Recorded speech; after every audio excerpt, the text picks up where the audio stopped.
अगर कोई आपसे कहे कि देश की सबसे बड़ी शिक्षा संस्था एससी, एसटी और ओबीसी के खिलाफ का काम कर रही है, अगर कोई कहे कि रिजर्वेशन को धीरे धीरे ख़त्म किया जा रहा है, अगर ये आरोप सरकार पर नहीं बल्कि यूजीसी पर लगी हो तो सवाल उठेगा, क्या ये सच है, अफवाह है? और सबसे बड़ा सवाल, क्या वाकई दलित, आदिवासियों और पिछड़ा वर्ग निशाने पर है? आज यूजीसी कंट्रोवर्सी की इस पूरी परतें खोलेंगे, बिना डर, बिना झिझके और बिना सवाल का जवाब आज इस वीडियो में हम आपको बताएंगे। यूजीसी यानी यूनिवर्सिटी ग्रांट कमीशन, जो देश की यूनिवर्सिटी को नियम, गाइडलाइन और फंड से देता है। हाल ही में यूजीसी के कुछ फैसलों और ड्राफ्ट पॉलिसी को लेकर सोशल मीडिया पर आरोप लगे हैं। एससी, एसटी, ओबीसी के पद पर ख़त्म किए जा रहे हैं, रिजर्वेशन को कमज़ोर किया जा रहा है, प्रोफेसर और रिजर्व में भेदभाव हो रहा है और यही से जन्म होता है एंटी एसटी ओबीसी कंट्रोवर्सी। सीधा जवाब सुनिए, यूजीसी खुले तौर पर एंटी नहीं कहता, लेकिन फैसलों के लिए उनका असर किस पर पड़ता है?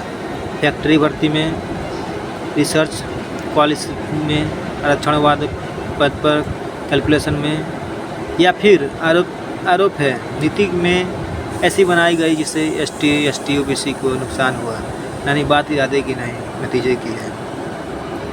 और सबसे बड़ा विवाद जुड़ा है रोस्टर सिस्टम से। क्या पहले सिस्टम पूरे विश्वविद्यालय को यूनिवर्सिटी माना जाता था, कुल पदों पर आरक्षण लगता था? क्या अब क्या होगा? विभाग, डिपार्टमेंट को यूनिट मान लिया गया। छोटे विभागों में एसटी, एसटी, ओबीसी का आरक्षण अपने नाम खत्म कर दिया गया।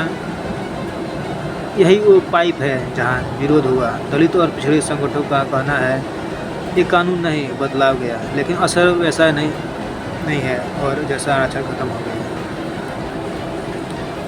हर जगह आवाज़ उठी। छात्रों ने कहा हम पढ़ाई नहीं, अपना हक मांगेंगे।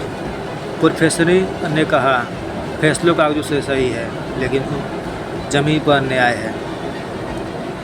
यूजीसी का कहना है हम संविधान के खिलाफ कुछ नहीं कर सकते, आरक्षण खत्म नहीं हुआ है, नियम सुप्रीम कोर्ट के फैसले के अनुसार है। और सरकार कहती है सोशल जस्टिस हमारी प्राथमिकता है। गलतफहमी फैलाई जा रही है, ज़रूरत पड़ी तो सुधार होगा, लेकिन सवाल ये है जब नुकसान हो चुका है तो सफाई से भरोसा लौटता है क्या? क्योंकि ये सिर्फ नौकरी या सीट का बात नहीं, ये बात है सम्मान, हिस्सेदारी की और भरोसे की जो संविधान में दिया था। एसटी, एससी, ओबीसी समुदाय पूछा जा रहा है क्या हमें पीछे धकेला जा रहा है? क्या सिस्टम फिर से स्वर्ग केंद्रित को हो रहा है? क्या आवाज़ उठाने पर सुधार मिलेगा? आज की सच्चाई ये है, यूजीसी ने खुलकर आरक्षण खत्म नहीं किया, लेकिन फैसलों का असर एससी, एसटी, ओबीसी पर भारी पड़ा और यही वजह है इस गुस्से की। ये लड़ाई सरकार बनाम जनता की नहीं, ये लड़ाई है नीति बनाम ज़मीन की सच्चाई की। और जब तक सवाल नहीं पूछे जाते रहें तब तक लोकतंत्र जिंदा रहेगा।